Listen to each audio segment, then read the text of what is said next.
À la une ce soir, comment protéger nos jardins, nos plantes lors de ces fortes températures que nous sommes en train de subir en ce moment? Elles provoquent des épisodes de sécheresse. Et bien, une entreprise dans l'Hérault a peut-être trouvé une solution.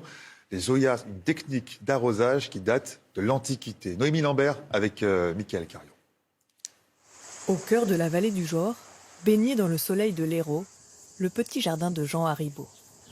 Arrosoir à la main, la chaleur de l'été ne l'inquiète pas, car il détient une arme secrète. Au pied de ces légumes, des zoyas, des pots en céramique enterrés qu'il remplit d'eau, et c'est eux qui se chargeront d'irriguer les plantations.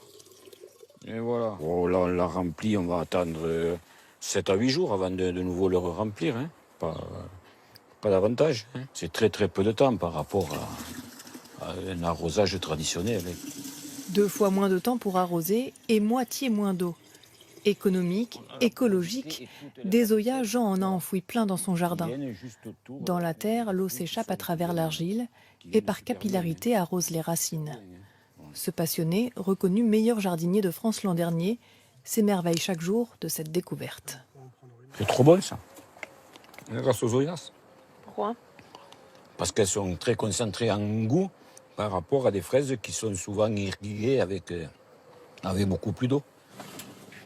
La technique est en fait ancestrale. Les zoyas étaient déjà utilisés à travers le monde il y a 4000 ans. En 2014, l'ingéniosité du procédé éveille la curiosité de 2 entrepreneurs français. Ils décident alors d'explorer le principe de leur microporosité. Si la terre est très sèche, ça va diffuser beaucoup. C'est-à-dire si la plante a bu tout ce qu'il y avait dans la terre, ça va diffuser beaucoup et la réhydrater. Si par contre la terre est suffisamment humide, eh ben, ça va plus diffuser. Et c'est cette espèce d'autorégulation qui est recherchée dans les zoyas qui fait que c'est un système qui s'adapte à tout type de plante, tout type de sol. Avec l'aide d'Isabelle Duissy, artisane potière, il a fallu 2 ans de recherche pour redécouvrir le secret. La porosité, c'est quelque chose qui se travaille et qui demande de faire des recherches sur la terre, sur les températures, sur les épaisseurs, sur voir est-ce qu'on ajoute des choses à l'intérieur ou pas pour l'optimiser.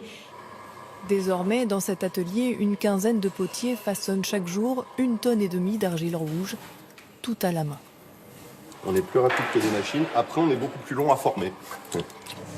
Développer le métier de tourneur et renouer avec un savoir-faire local, la démarche est aussi militante. Comme marque de fabrique, une ambition affichée, celle d'une économie sociale et solidaire pour préserver l'environnement.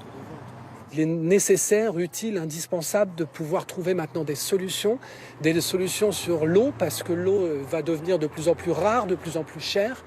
Donc on travaille aussi sur des systèmes pour travailler avec les agriculteurs, avec le maraîchage. En été, l'agriculture consomme 80% de nos ressources en eau. Dans les vignes ou les oliveraies, les zoyas peuvent alors répondre aux exigences climatiques. Un petit pot pour l'homme, mais peut-être un grand pas pour notre planète. Elle représente